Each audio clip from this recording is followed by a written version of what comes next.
frère, bonjour ma sœur, bonsoir, tout dépend à l'heure à laquelle tu m'écoutes. J'aimerais nous partager la vision que un enfant de 7 ans ou 6 ans a eue il y a quelques mois de cela. Pour la petite histoire, ce témoignage ou cette vision était dans mon téléphone. Mais comme le Seigneur ne fait jamais rien au hasard, je pense que c'était le moment voulu ou choisi pour que ceux qui doivent l'écouter entendent. Mais une chose, c'est pas pour avoir peur. Ce n'est pas pour paniquer. Ce n'est pas pour se dire, mais Seigneur, je vais céder, qu'est-ce qu'on va faire? C'est le but du message, c'est pas ça. Le Seigneur dira à Abraham, vais-je prévenir Abraham de ce qui va arriver à Sodome et à Gomorrhe? Parce que Abraham est mon ami. Et de la même manière que tu écoutes, ça veut dire que si le Seigneur permet que tu entendes des choses, c'est que tu es aussi son ami. Et il utilise n'importe quel moyen pour que ces choses arrivent jusqu'à tes oreilles. Avant ça, je voudrais lire un verset dans Apocalypse 7, à partir du verset 1.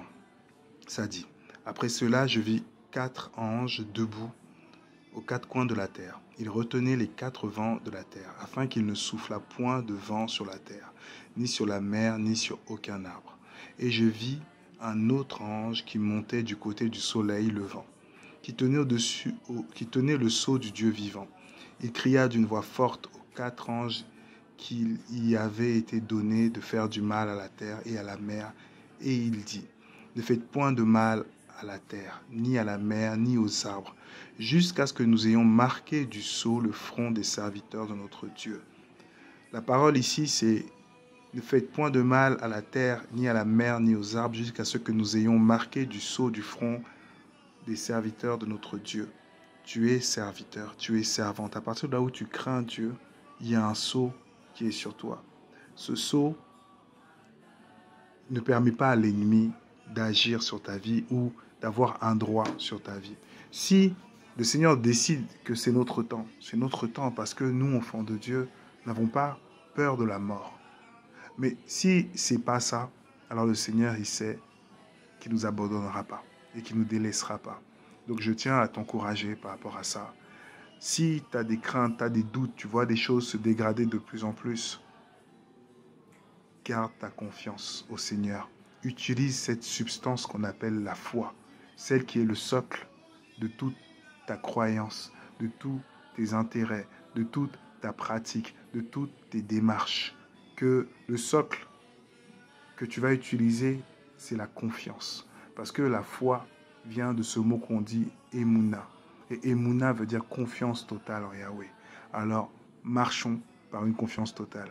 Demeure béni et à très bientôt. Ciao. Après, non, recommence au début, en fait. Là, oui, t'es arrivé. Jésus nous a dit de aller. Là, j'avais pris la Bible et j'ai vu Jésus, il m'a parlé qu'il y aurait, il y aurait une catastrophe en France. Et j'ai appelé ma famille et je leur ai dit il faut partir de France pour aller au Congo. Après, on était tous partis, on a appelé les enfants du Seigneur. Et après, la guerre s'est commencée. Après, nous, on est allés aussi. Mon frère, ça m'a fait pleurer. Ah ouais, pourquoi t'as pleuré? Parce que quoi? Parce que je veux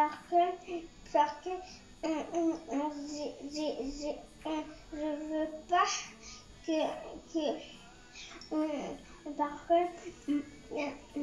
parce que j'ai pleuré, parce que je sais pas, mais j'ai pleuré. Non, t'as pleuré parce que tu sais pas, mais t'as pleuré quand même. D'accord, ok.